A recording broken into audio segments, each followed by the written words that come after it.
નમસ્કાર, ન્યૂઝ ફોકસમાં હું આશુતોષ રાવલ આપનું સ્વાગત કરું છું। શરૂઆત કરીએ આજના મુખ્ય સમાચારથી।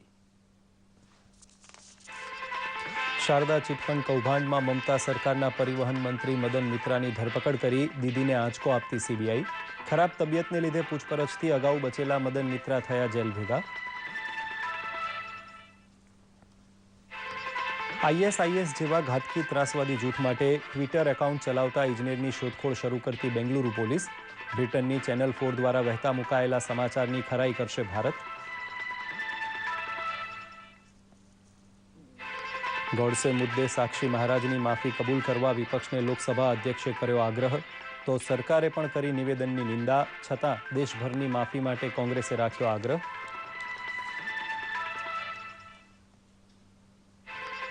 આંતરરાષ્ટ્રીય યોગ દિવસની ઉજવણી માટે 21મી જૂનની પસંદગી કરતું સંયુક્ત રાષ્ટ્રસંઘ। દુનિયામાં યોગશાસ્ત્રનો જય જયકાર થતાં હરખાયું હિન્દુસ્તાન।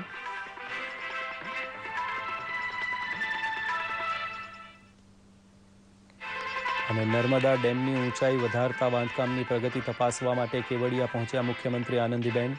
પ્રાથમિક શાળાની ઓચિંતી મુલાકાત લઈ મુખ્યમંત્રીએ ચોખ્ખાઈના અભાવે આચાર્યની ધૂળ કાઢી।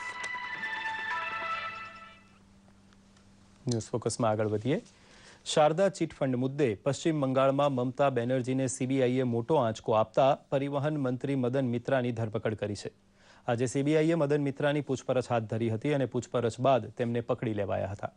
મદન મિત્રાની અટકાયતને ગેરકાયદેસર તથા ગેરબંધારણીય ગણાવતા મુખ્યમંત્રી મમતા બેનર્જીએ પ્રતિક્રિયા આપી છે કે મદન મિત્રાએ તેમનો રાજીનામા પત્ર સોંપી દીધો છે, પણ હું તેનો સ્વીકાર કરવાની નથી। બેંગલુરુ પોલીસની ક્રાઇમ બ્રાન્ચે શહેરનો આઈટી એન્જિનિયર આઈએસઆઈએસનું ટ્વિટર હેન્ડલ અહીં ચલાવતો હોવાના મીડિયા ઘટસ્ફોટની તપાસ શરૂ કરી દીધી છે। બ્રિટનની ચેનલ 4 દ્વારા આઈએસઆઈએસમાં ભરતી માટે પ્રલોભન આપતી સોશિયલ મીડિયા ઝુંબેશ બેંગલુરુનો યુવાન ચલાવતો હોવાના સમાચાર વહેતા થયા બાદ તેની ખરાઈ કરવા પોલીસ મેદાનમાં ઉતરી છે।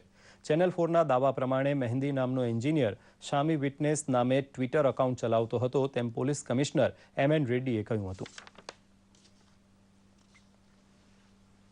तो हम लोग तैयार है, हम लोग प्रिपेयर्ड है और इसके बारे में काफ़ी कोऑर्डिनेशन मीटिंग्स होते रहते हैं हमारे बीच में। इंटरनल सिक्योरिटी डिवीज़न है और कोबरा फोर्स है, सिटी पुलिस फोर्स है, इंटेलिजेंस है, मल्टीपल इंटेलिजेंस एजेंसीज हैं। सब लोग मिलकर हम इसके बारे में चर्चा करते हैं टाइम पे, और इसके प्रिपेयर्डनेस के बारे में हम लोग तैयार रहने के लिए जो भी चाहिए वो सब करते हैं। રશિયાએ સત્તાવાર નિવેદનમાં એકરાર કર્યો છે કે ભારત સાથેના દ્વિપક્ષી વેપારને 2025 સુધીમાં $30 અબજની સપાટીએ પહોંચાડવા માટે સંયુક્ત સાહસો તથા સહિયારું ઉત્પાદન કરતા એકમો શરૂ કરવા એ શ્રેષ્ઠ રસ્તો છે। પ્રધાનમંત્રી નરેન્દ્ર મોદીના મેક ઇન ઇન્ડિયા કેમ્પેઇનની પ્રશંસા કરતા રશિયાએ તેમાં હર્ષભેર જોડાવાની ઈચ્છા જાહેર કરી હતી।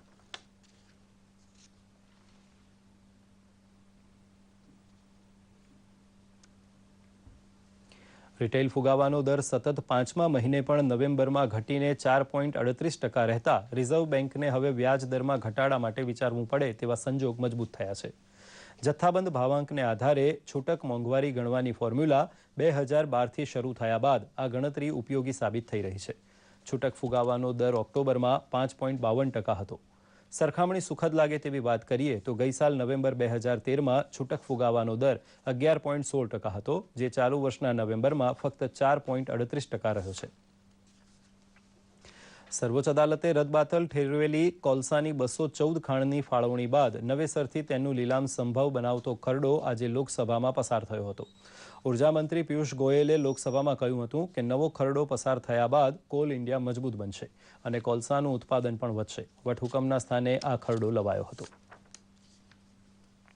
નાણામંત્રી અરુણ જેટલીએ અર્થવ્યવસ્થાના વિકાસ બાબતે ધરપત આપતા જણાવ્યું હતું કે આગામી વર્ષ સુધીમાં આર્થિક વિકાસ દર 6થી 6.5% થશે અને આવનારા વર્ષોમાં વિકાસ દર 7%ને આંબી જશે। નાણામંત્રીએ ઉમેર્યું હતું કે સરકાર વીમા ક્ષેત્ર, કોલસા બિલ તથા સેવા કરમાં સુધારા કરવા પ્રતિબદ્ધ છે। જનધન યોજના હેઠળ અત્યાર સુધીમાં 8 કરોડ 80 લાખ ખાતા ખોલવામાં આવ્યા છે, તેમ કહેતા અરુણ જેટલીએ ઉમેર્યું હતું કે ઊંચો વિકાસ દર હાંસલ કરવા સરકારે ઘણા સુધારા લાગુ કરવા પડશે। સંસદમાં કેન્દ્ર સરકારને ઘેરવાનો રોજ નવો મોકો એક યા બીજા સ્વરૂપે ભાજપના સાંસદો જ વિપક્ષને આપી રહ્યા છે તેવી છાપ સહેલાઈથી પડે છે.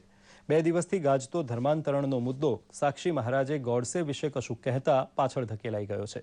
ગોડસે મુદ્દે શાસક અને વિરોધ પક્ષ વચ્ચે લોકસભામાં ઝરેલી ચકમક વિશે પ્રસ્તુત છે એક અહેવાલ. ભાજપના સાંસદ સાક્ષી મહારાજે ગઈકાલે ગાંધીજીના હત્યારા ગોડસેને દેશભક્ત કહેતા શરૂ થયેલો વિવાદ આજે સંસદમાં ચાલુ રહ્યો હતો. સંસદીય કાર્યમંત્રી વેંકૈયા નાયડુએ ગૃહમાં ચોખ્ખે ચોખ્ખું કહ્યું હતું કે સાંસદના 2 જવાબદાર નિવેદનને સરકાર વખોડી કાઢે છે. We are in the government. We have a responsibility. The government said we totally dissociate and condemn such statement by anybody. વિપક્ષના જોરદાર હુમલાને કારણે અંતે સાક્ષી મહારાજે શબ્દો પાછા ખેંચવા સાથે ગૃહની માફી પણ માંગી હતી. कल बात जो बाहर हुई थी मैंने तत्काल उसे वापस ले लिया था. सारी मीडिया में सारे अखबारों में वो बात आ गई और आज फिर मैं वापस लेता हूँ. वो सम्मान करता हूँ सदन का. ગૃહ શરૂ થયું ત્યારથી હે રામનો પોકાર કરી રહેલા કોંગ્રેસી સાંસદો શાંત થયા નહોતા અને મલ્લિકાર્જુન ખડગેએ કહ્યું હતું કે સાક્ષી મહારાજ આખા દેશની માફી માંગે. सारा देश ये चाहता है कि वो माफी मांगे अनकंडीशनल. तो सारे देश को ये मालूम होना चाहिए अगर कोई राष्ट्रपिता महात्मा गांधी जी के विरोध में और कातिल को तारीफ करे और गांधी जी का अपमान करे ये कोई सहन नहीं सकता. છેવટે સભાપતિ સુમિત્રા મહાજને પણ અપીલ કરી હતી કે સાક્ષી મહારાજની માફી કબૂલ કરી ગૃહ ચાલવા દો. उन्होंने खेद व्यक्त किया है. खेद ही व्यक्त नहीं, बिल्कुल खेद व्यक्त हो गया है. વિપક્ષની રણનીતિ સરકારને ઘેરવાની હોવાથી સાતત્ય ફરતું રહે છે. વિપક્ષે હવે ધર્માંતરણ છોડી ગોડસેનો મુદ્દો પકડી લીધો છે. દૂરદર્શન સમાચાર, અમદાવાદ. ભાજપ પ્રમુખ અમિત શાહે પ્રલોભન કે જબરજસ્તીથી થતું ધર્માંતરણ રોકવા માટે કડક કાયદો ઘડવાની હિમાયત કરી છે. પરંતુ તેમણે ઉમેર્યું હતું કે વોટ બેંકના રાજકારણને લીધે ભાજપ સિવાય કોઈ રાજકીય પક્ષ આ મુદ્દે તૈયાર થાય તેવું લાગતું નથી. એક ખાનગી ચેનલ સાથેની વાતચીતમાં અમિત શાહે કરેલી ચોખવટ સંસદમાં ધર્માંતરણ મુદ્દે થયેલી ધમાલના સંદર્ભમાં મહત્વની બને છે. વેદકાળથી યોગશાસ્ત્ર ભારતની ઓળખ રહી છે, પરંતુ પ્રધાનમંત્રી મોદીની પહેલને કારણે દુનિયાએ તેની મહત્તા સ્વીકારી છે.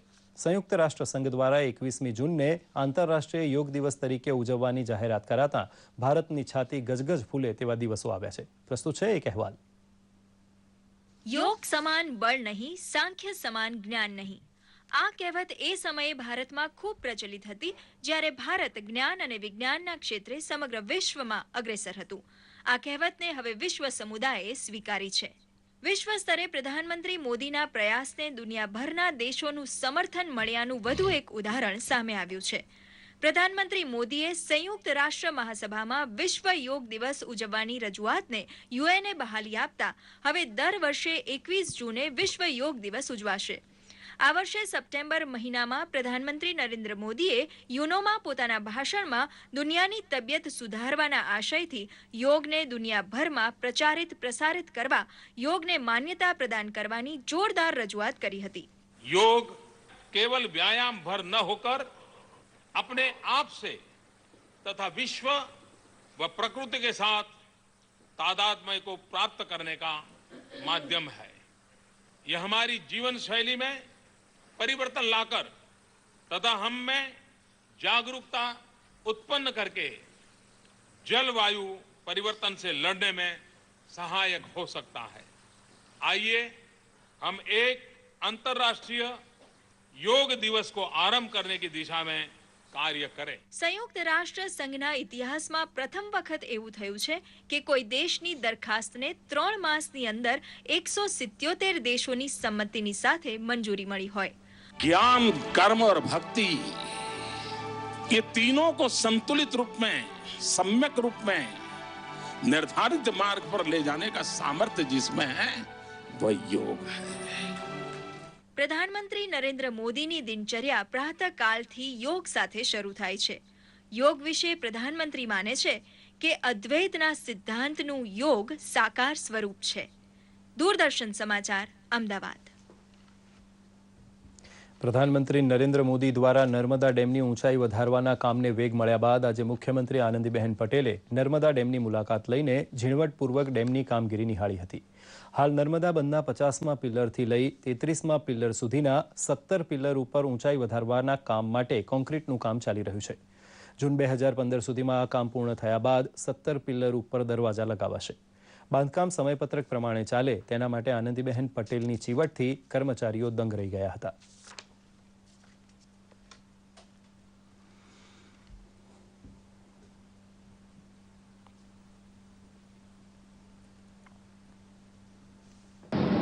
લગભગ 700 ક્યુબિક મેટ્રિક ટન જેટલું કામ કોન્ક્રીટ અહીં કરવામાં આવ્યું છે અને જૂનની 15મી સુધીમાં આ જે 17 પિયર છે એનું કામ છેલ્લા લેવલે જ્યાં ગેટ મૂકવાના હોય એ લેવલ સુધી પહોંચાડવાનું નર્મદા નિગમનું આયોજન છે.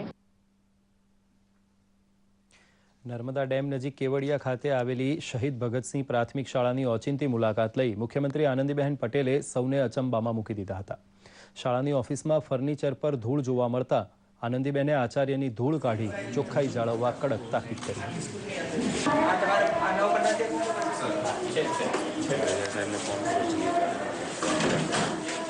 કેટલા શિક્ષકો છે? અહીંયા 8 સફાઈ કરો ભાઈ, આના ચલાવવું જોઈએ. કેટલા બાળકો?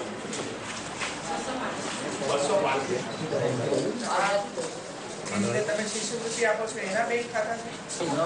હવે આપણે 18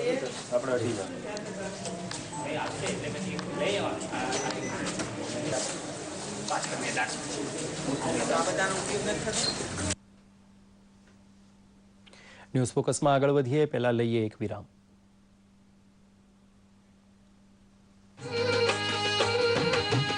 અલે છગન, શું વિચારે છે તું? તાર વિચાર, હું તો ટીવી જોઉં છું.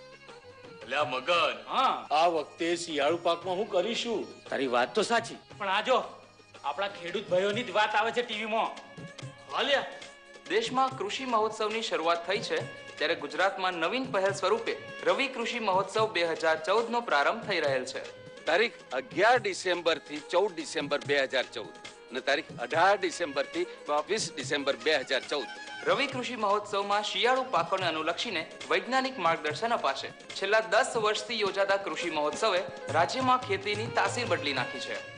અલ્યા મગન, આ તો આપણા ગામના વિકાસની વાત છે. ઓહો, હેડ બધાને જઈને કહીએ. રવિ કૃષિ મહોત્સવ તારીખ 11 ડિસેમ્બર થી 14 ડિસેમ્બર 2014 અને તારીખ 18 ડિસેમ્બર થી 22 ડિસેમ્બર 2014. વિરામ બાદ આપનું સ્વાગત છે. મુખ્યમંત્રી આનંદીબહેન પટેલે પ્રધાનમંત્રી નરેન્દ્ર મોદીના ડ્રીમ પ્રોજેક્ટ સ્ટેચ્યુ ઓફ યુનિટીના સ્થળ તેમજ પ્રોજેક્ટ વિશે ઇજનેરો પાસેથી વિશેષ માહિતી મેળવી હતી.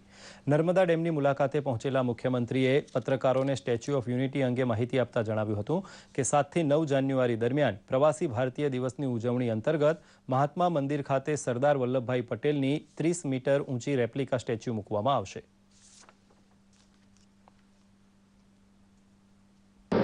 7, 8, 9 जनवरी में प्रवासी भारतीय दिवस हम मना रहे हैं. उसी समय जो हमारा महात्मा मंदिर है और विधानसभा है, दोनों के बीच में ये रेप्लिका हम रखने वाले हैं. उसकी तैयारी हो रही है. बाद में ये रेप्लिका बराबर है कि नहीं, उसका शेप बराबर है कि नहीं, उसका सरदार साहब का फेस बराबर है कि नहीं, वो सब लोग देखेंगे. और देखने के बाद किसी को कुछ कहना है कि वो अच्छा नहीं है, चेंज करना चाहिए, बदलना चाहिए, तो ये सबकी हम राय ले लेंगे. और बाद में जो राय आई है उसका कितना यूज करना वो एक्सपर्ट तय करेंगे. और बाद में वो इधर वही तरीके से जो वहाँ बनाई जाएगी. અને હવે જોઈએ કેટલાક મહત્વના સમાચાર સંક્ષિપ્તમાં.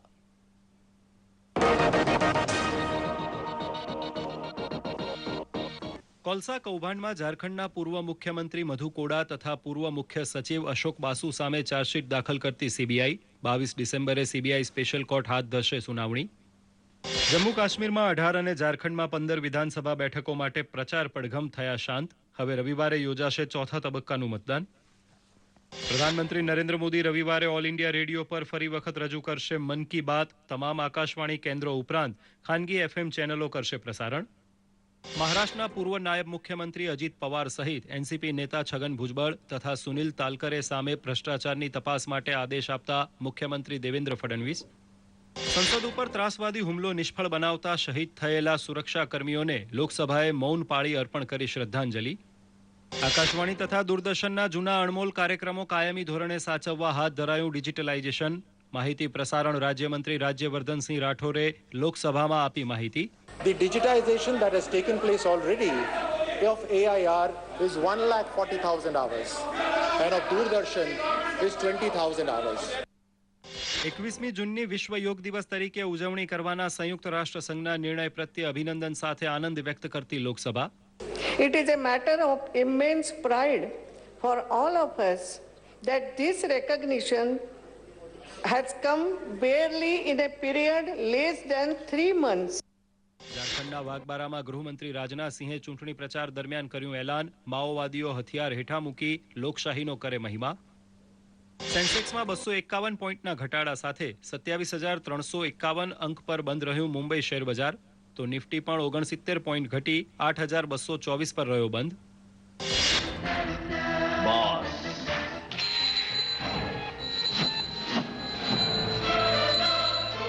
સિનેમા જગતમાં જીવતે જીવ દંતકથા બની ચૂકેલા અભિનેતા રજનીકાંતનો આજે 64મો જન્મદિવસ. બસ કંડક્ટરમાંથી અભિનેતા બનેલા રજનીકાંત જેવી લોકચાહના જવલ્લે જ કોઈકને મળે છે.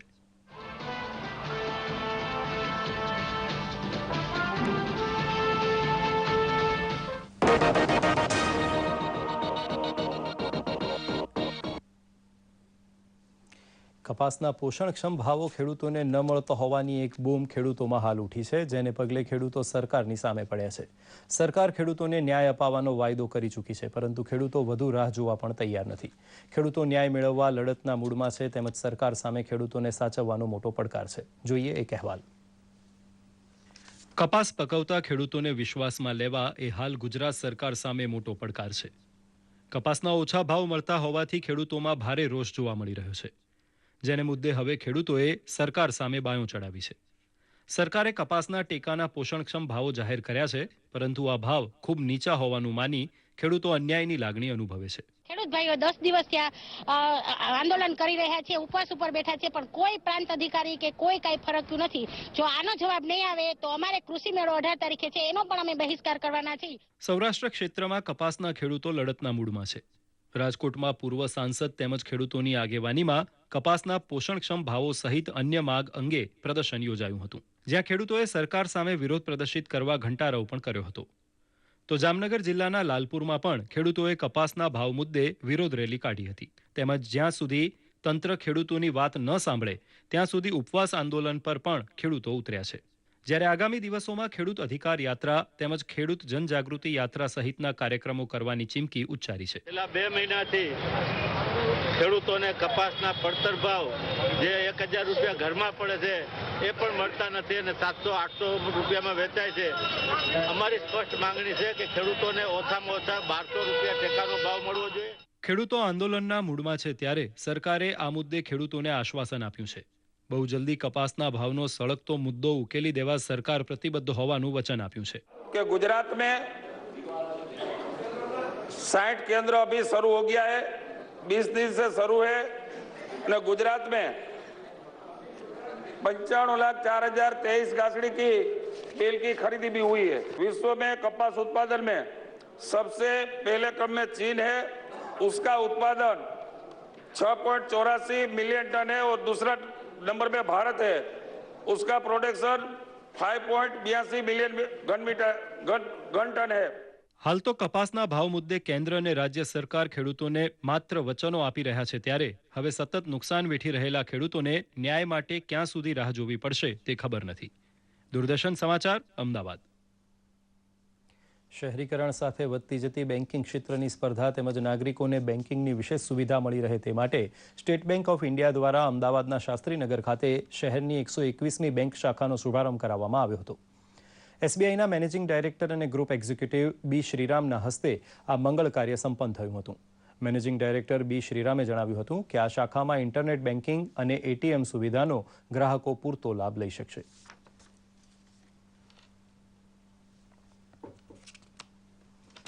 हमारी ये उम्मीद है कि ज़्यादा से ज़्यादा लोग को जितनी जल्दी टेक्नोलॉजी के बारे में जानकारी दें, उतनी सुविधा होगी ब्रांच के लिए, बैंक के लिए और एज वेल एज कस्टमर के लिए कि 24 घंटे किसी भी डे वो अपना ट्रांजैक्शन कर सकते हैं।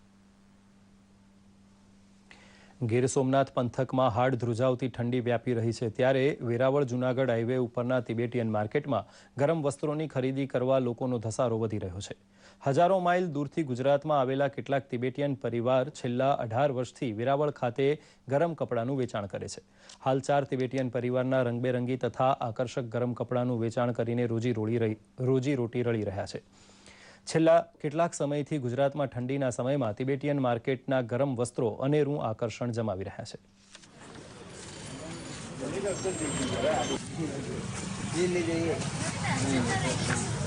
हम हर साल इधर वेरावल में आता है और यहाँ पे हमारे क्वालिटी आपको हाई क्वालिटी है, लो क्वालिटी है, मीडियम सब आइटम मिलता है और भाव बिल्कुल वाजबी लास्ट रेट में है. અત્યારે અમે લોકો અહીંયા શોપિંગ કરવા આવ્યા છે સ્વેટરની ને, એમાં વેરાયટીઓ પણ સારી છે અને ન્યૂ લુકમાં પણ મળી રહે છે અને તેનો વ્યાજ પણ, તેની પ્રાઇસ પણ રિઝનેબલ છે. અમને અહીંયા સ્વેટર, સ્ટોલ, જેકેટ એક્સેટ્રા જોવા મળેલું છે અને તે છે પણ વ્યવસ્થિત. સૌ પરિવાર સાથે અહીંયા ખરીદી કરીએ છીએ અને બહુ સસ્તા ભાવમાં મળે છે. તબિયતના કારણોસર બટાટાનો નિષેધ વેઠતા લોકોને ખુશી થાય તેવા સમાચાર પાટણથી આવ્યા છે. સુગર ફ્રી બટાટાનું વાવેતર કરનાર પ્રયોગવીર ખેડૂતને પાટણની જમીન અને કિસ્મત બંનેએ યારી આપી છે. સ્વાદ વહી લેકિન સુગર નહીં કહેવાય તેવા બટાટાની વાત પ્રસ્તુત છે. પાટણના કાસા ગામે શિક્ષકમાંથી ખેડૂત બનેલા રમેશભાઈએ શુગર ફ્રી બટાટા ઉગાડી ડાયાબિટીસ વાળા લોકોને ખુશ કરી દીધા છે. પ્રયોગવીર બનવાની ચાનક ચડતા રમેશભાઈએ પંજાબમાંથી શર્કરા રહિત બટાટાની ખેતી વિશે બિયારણ મંગાવી અખતરો કર્યો અને સફળ રહ્યા. સરકાર શ્રી એવા પ્રયત્નો કરે જેથી ખેડૂતોને અહીંયા બિયારણ મળી રહે, જે પંજાબથી લાવવું પડે છે એ લાવવું ન પડે, એમ ગુજરાતમાં મળી રહે એમ. પાટણની જમીન વિશિષ્ટ બટાટાને માફક આવતા 2.5 વીઘામાં માત્ર 90 દિવસમાં પાક તૈયાર થયો અને 1,70,000 રૂપિયા મળ્યા. બટાટાની માટે જે પાટણ જિલ્લાની જે જમીન છે બહુ જ અનુકૂળ છે. જે મારા ખેતરમાંથી મેં ઉત્પાદન લીધું એ ઉપરથી કહી શકાય. અને આ સાલ પણ થોડા ખેડૂતો તૈયાર પણ થયા છે અને એમણે વાવેતર કરેલ છે. શુગર ફ્રી બટાટાની ખેતી તરફ હવે બીજા ખેડૂતો પણ આકર્ષાયા છે.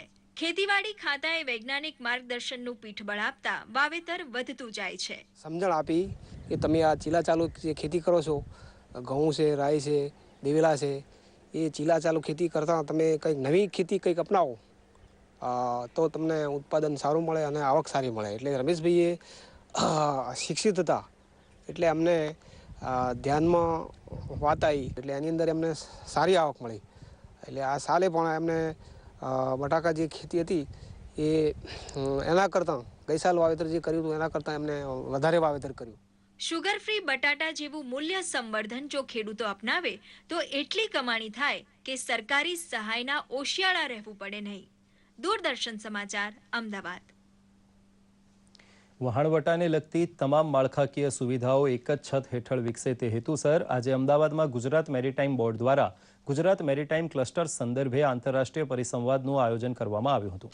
સિંગાપોર, રોટેરડેમ અને હોંગકોંગના મેરીટાઈમ ક્લસ્ટર્સના મોડેલને ધ્યાનમાં રાખીને ગુજરાત મેરીટાઈમ બોર્ડ રાજ્યમાં ક્લસ્ટર્સ વિકસાવવા ઈચ્છે છે.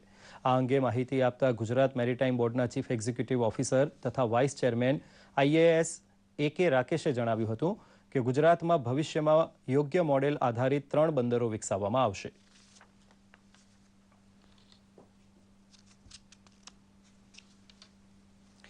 અમદાવાદમાં IIM ખાતે આજે post graduate certificate course in health system and management 2015 વિષય પર 2 દિવસીય સેમિનારનું આયોજન કરવામાં આવ્યું હતું.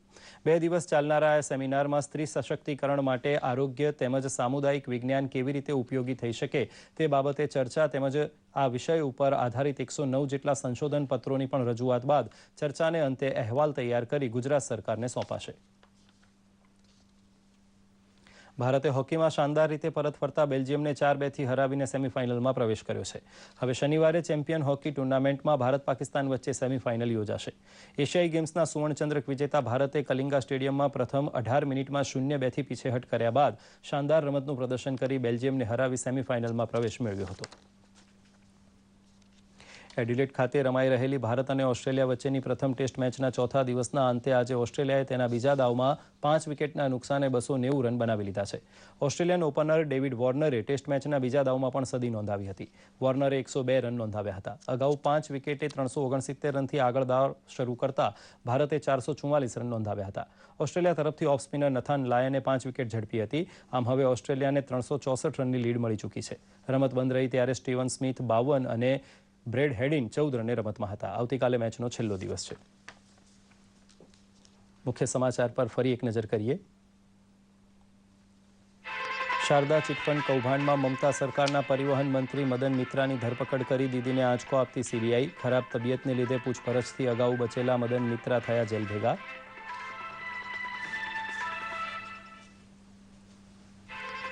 ISIS જેવા ઘાતકી ત્રાસવાદી જૂથ માટે ટ્વિટર એકાઉન્ટ ચલાવતા ઇજનેરની શોધખોળ શરૂ કરતી બેંગલુરુ પોલીસ. બ્રિટનની ચેનલ 4 દ્વારા વહેતા મુકાયેલા સમાચારની ખરાઈ કરશે ભારત.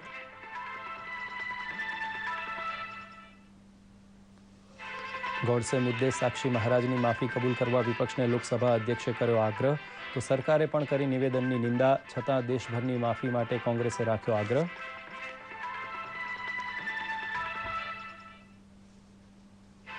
આંતરરાષ્ટ્રીય યોગ દિવસની ઉજવણી માટે 21મી જૂનની પસંદગી કરતું સંયુક્ત રાષ્ટ્ર સંઘ. દુનિયામાં યોગશાસ્ત્રનો જય જયકાર થતા હરખાયું હિન્દુસ્તાન.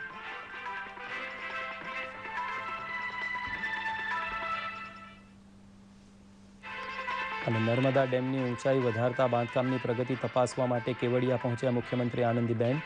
પ્રાથમિક શાળાની ઓચિંતી મુલાકાત લઈ મુખ્યમંત્રીએ ચોખ્ખાઈના અભાવે આચાર્યની ધૂળ કાઢી. તો આ સાથે જ આજનું ન્યૂઝ ફોકસ અહીં સમાપ્ત કરીએ છીએ. નમસ્કાર.